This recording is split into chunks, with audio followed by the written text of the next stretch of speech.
Hey guys, welcome back to the channel. This is something I wanted to take a look at, and I wanted to do this and cover this because I think it's pretty cool. So, this is an Ask Me Anything with Matt Wagner that Mudspike just produced. And I thought this was pretty good, and it's worth looking at because there's a lot of interesting stuff in here that's really good. Basically, this was published yesterday over at Mudspike.com, and lots of really good information that, maybe a lot of us isn't aware of, or aren't aware of. How is the DCS campaign coming along? Basically, he goes over, they've been working on a multiplayer, single-player campaign, has RTS elements to it, and they're looking to beta test this in 2021. I know it's not anytime soon, but that's exciting news, I think. There's a ton of questions here, and I highly suggest just going over there and looking at it yourself. But I wanted to go over some of the things that kind of stood out to me. Next question was, will we get real-time map object placement in the mission editor? And he goes on to say, basically, by real-time map object placement, I interpret this to mean placement of units and objects in a 3D world rather than the 2D interface. This is something on our to-do list, blah, blah, blah. Basically, they're working on it. Are there any plans to release any more ed-developed campaigns or combined operations campaigns?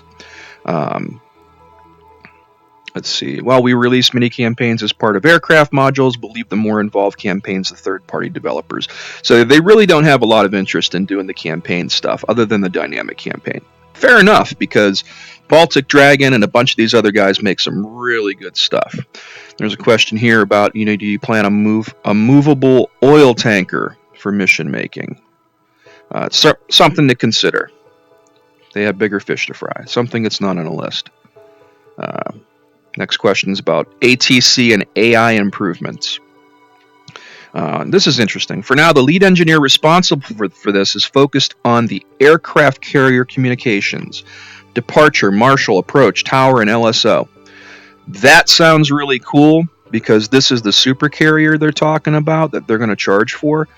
I'm torn on that because on one hand, I don't know, if it's like less than $50, I think I can handle it. But if they come out and it's like $80, it's not something that's going to be on my to-do list. But I think it's going to be cool for guys that dig the carrier stuff. I'm kind of torn. Either way, I can do with it or without it.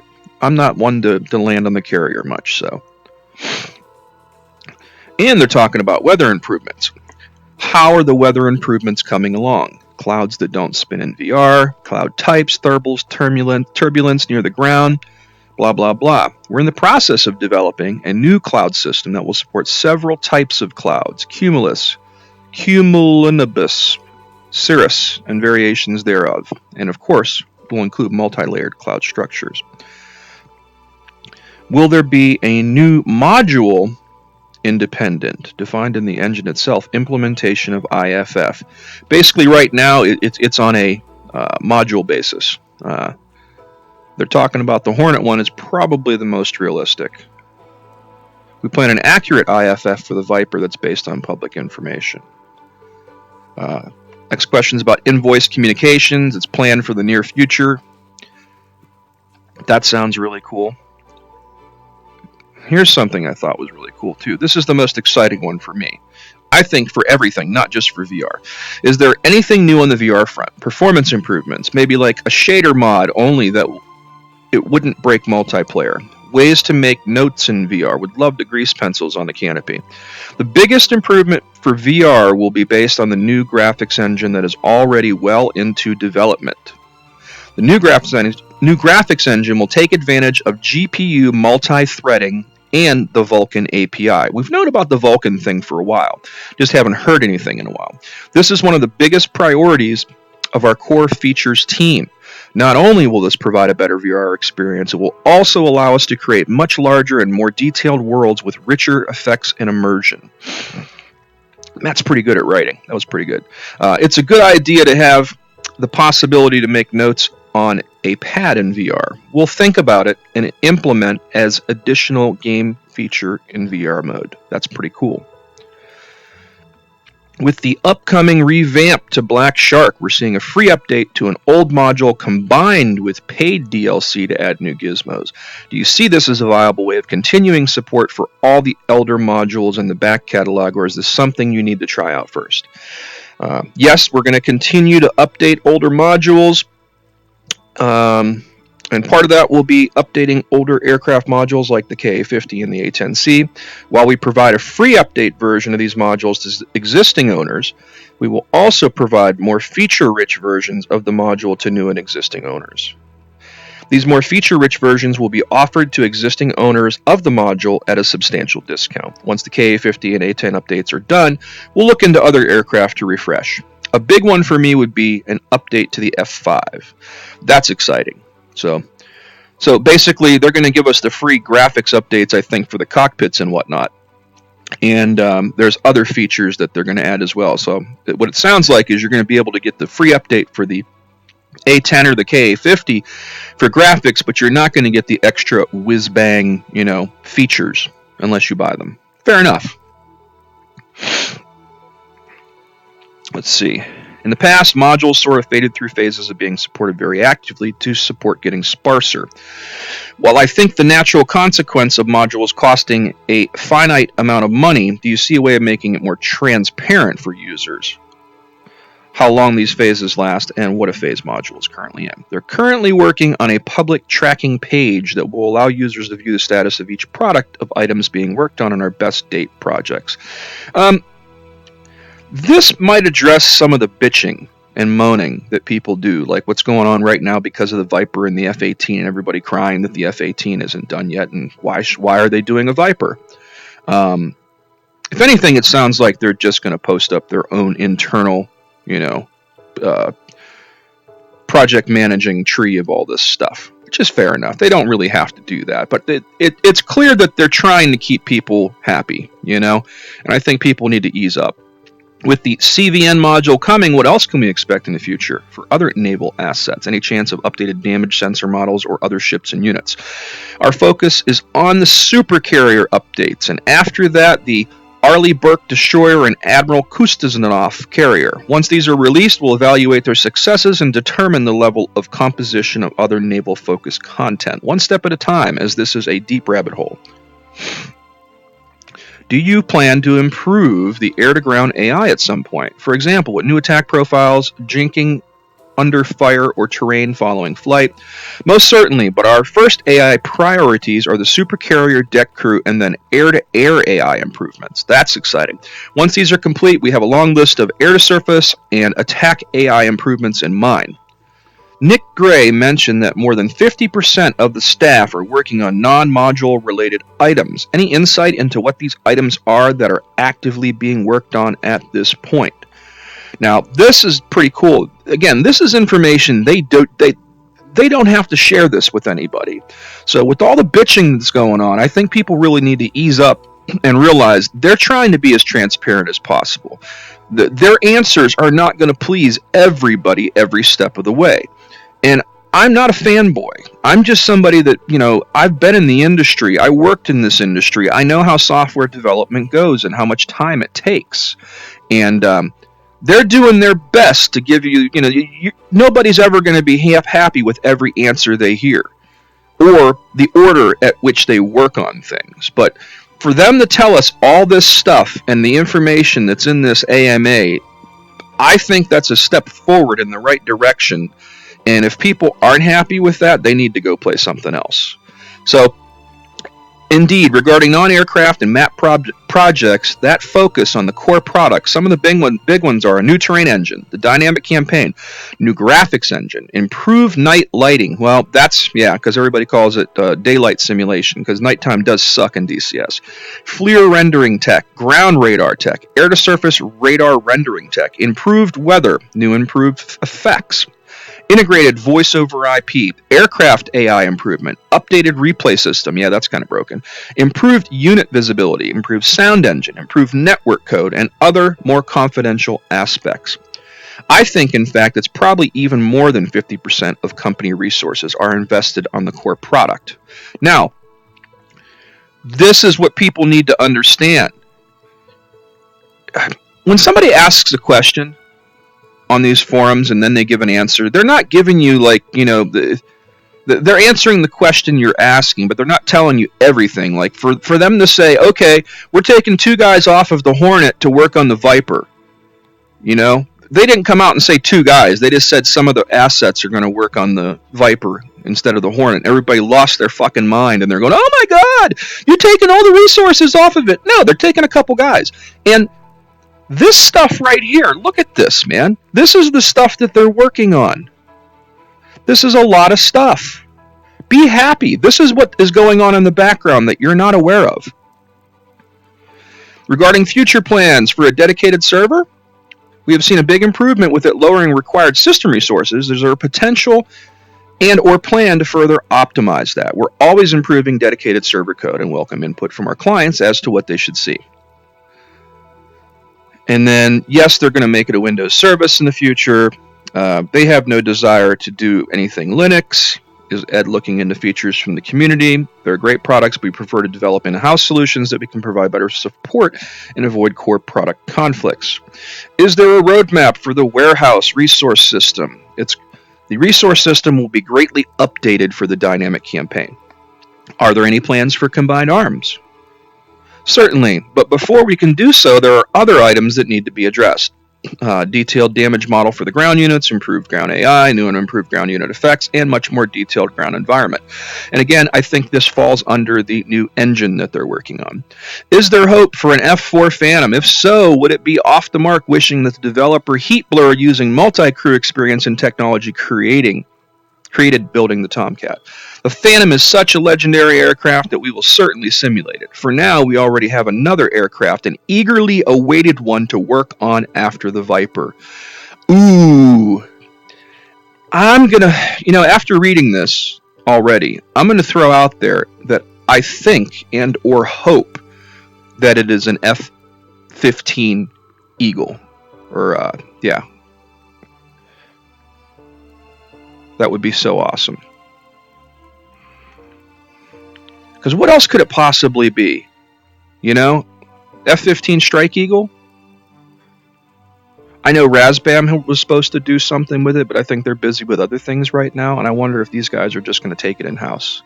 But I'm going to throw my vote into the hat out there and say that I think it's going to be a Strike Eagle.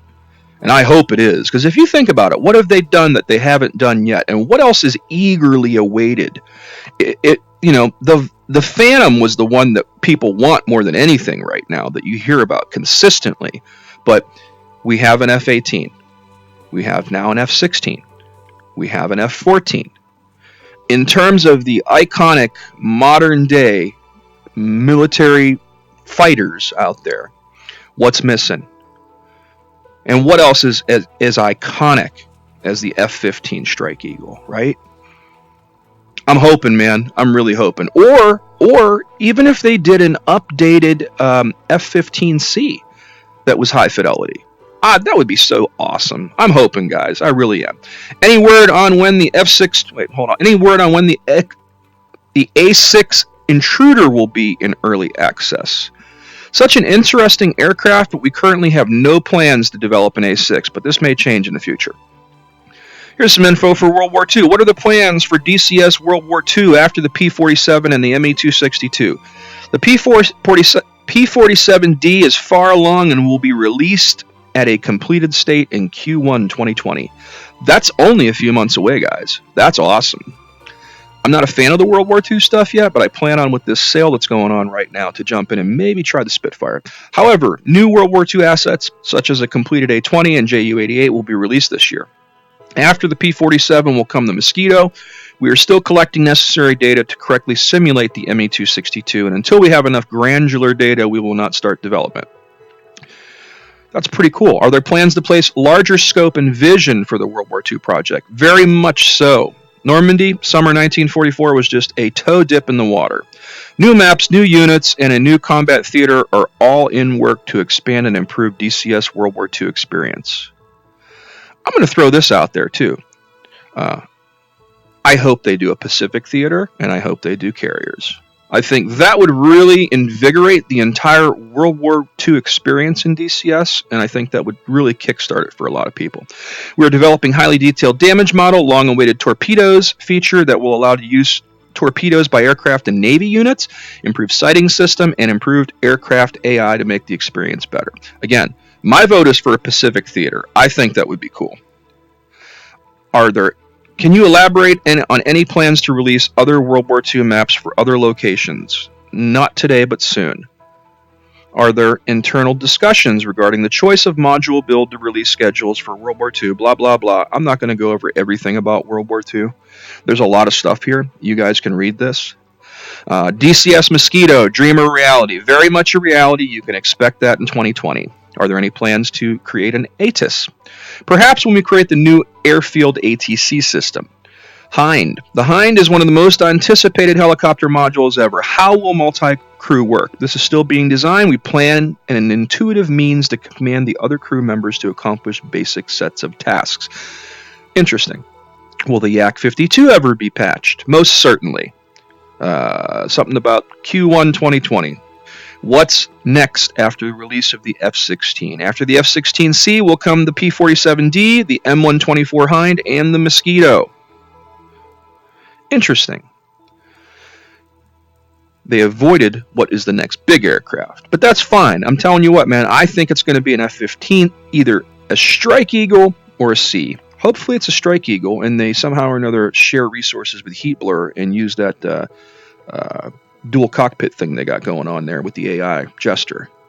Given current staffing decisions, Hornet and Falcon, how has the development of promised core improvements to DCS World been delayed by staffing demands? Not a bit. This is what people need to understand, and I kind of knew this kind of stuff was going on in the background, but nobody really considers this. They just bitch about what the answer is, and if they don't like the answer that somebody gives them. Not a bit. The staff working on Mac, Hornet, Viper, and other such products are different from those working on the core DCS World features. Why was the development of the F-16 pushed so closely behind the Hornet when waiting another year would have provided a more feature repository to explore it? 2 reasons. We promised an early autumn 2019 release, and we needed at least a 2-week buffer before our big autumn sale. What are the development statuses of the formerly Belsum Tech attack choppers? Has the specific variant of the AH-1 been determined? BST has not been in existence for a long time. BST was originally set up as a branch of Eagle Dynamics as a third-party example as a business practice. Companies do this all the time. They create another business outside of their business for tax purposes, basically, even though it's still there, owned by them. With the establishment of other third parties, it no longer made sense to keep the staff under a separate entity. They were merged back into Eagle Dynamics. Much of our modern aircraft team is focused on the F-18C, F-16C, and Mi-24 Hind. Now, that is a very good answer. So now, guys, you want to know what's going on? Developers are working on the Hornet, the Viper, and the Hind right now, in addition to all the core stuff that people were talking about, or he was talking about. And then more about, AI pathfinding. Yes, they're working on that. With regards to hints of Squadron Room, you can read that. What's your opinion on the lovely crafted main features of the 90s flight sims, which immerse the player into some fighter squadron-based atmosphere compared to today's rather cold and functional GUIs? I grew up with such titles, and they hold a dear place in my heart. We're looking into bringing back some of those functions, but some would not transfer well based on the nature of DCS. Worlds spanning eras, armed forces, and aircraft types. One of the features I would like to see is a robust squadron management role-playing element. I think what he's talking about is the Jane Sims, how Longbow, you jumped in there and you felt like you were at an aircraft base and you went to your ready room and you went to here to look at your ordnance and pick ordnance and whatnot. That was really cool shit, and we're missing that in DCS World. But I think, and what Matt's saying is, from what I understand, the existing UI, the way it is and the way the game is already built, is not made for that. You would have to build everything over again from the ground up, and it's just not friendly to that. So I wouldn't expect that anytime soon. What is the capital of Montana? Haha, that's pretty funny. Here's a good one. Mr. Wagner, how do you cope with the rabid internet angst mobs? You have a long history of dealing with that stuff. How do you do it? Even the most ardent critic is posting because he cares about the product and wants to see better. This is the most important takeaway. If no one were talking, caring about DCS, we would be in deep trouble. Fair enough. And then, how do you cope with the loss of Dr. Titian? Are maps that would cater more to the F-86 and MiG in the works. If you mean a Korea map, it's something we'd love to do at some point, but it's not on our immediate plans. MAC. What is the current status of MAC? It seems to be a success for the FC3 and then just vanished. We have a large effort behind MAC, which is Modern Air Combat, the light sim. And the scope of the product has grown tremendously since we initially announced it. Our goal was to create a true AAA product, but this has taken a lot more time than originally planned due to adding game features we never had in DCS before. We are confident the result will be worth it and bring many people into combat flight simulations. I'm excited about this because I like all sims, and I really do enjoy a light sim as well, just as much as I do hardcore. Will we ever see an FC4? In addition, can third parties add more aircraft in the FC vein, AA simplified systems? What we originally planned is Flaming Cliffs 4 morphed into Modern Air Combat. The FC series will continue, but we feel that MAC will represent the future of simplified into simulator users. So he really didn't answer that question. Will people be able to create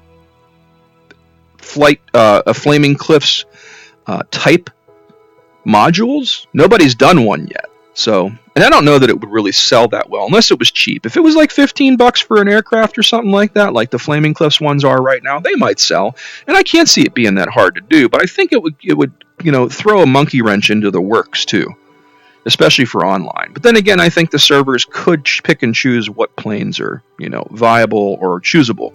So I would love to see something like that. It would be nice to see some, new planes that are in a light vein, but at the same time, that would also take the place of, what if they, let's do an Apache that's like that. But then when somebody wanted to do the high fidelity one, that could be a problem. Will we have the option for PIDSU, perhaps at a later point, but not currently planning? I don't even know what that is. Okay, how do you and third-party developers choose which module to work on next? Is there a big picture strategy? It's a combination of factors. We have public information for customer demand, sales forecast, avoid stepping on our own products, SME and project development time and cost. And that's pretty much the end of it. So this is Matt Wagner from DCS doing the entire interview with the guys at Mudspike. Very cool stuff. Definitely worth looking at. I would suggest going over there and reading it. It's over at mudspike.com. That's mudspike.com. It was just published yesterday. It's an amazing read, and there's a lot of questions answered there that I think will help clear up a lot of the stuff that people are crying about and throwing a fit about on the internet right now when it comes to the Viper and the Hornet and the development and what's going on with DCS World. I think this is awesome, exciting news, man. I really do. So head on over there and give that a shot, guys. I'm going to let it go at that, but I just wanted to cover this in video. So basically, I know anybody can go read it, but at the same time, doing a video, I thought it might be interesting for somebody to kind of just put on and, listen to in the background. And I can give you guys kind of the bullet points overview of it like I did. And then you can go back over there and read all the details and the exact wording. I did paraphrase here and there. So that's it, guys. Thanks for watching. Please subscribe to the channel. And until next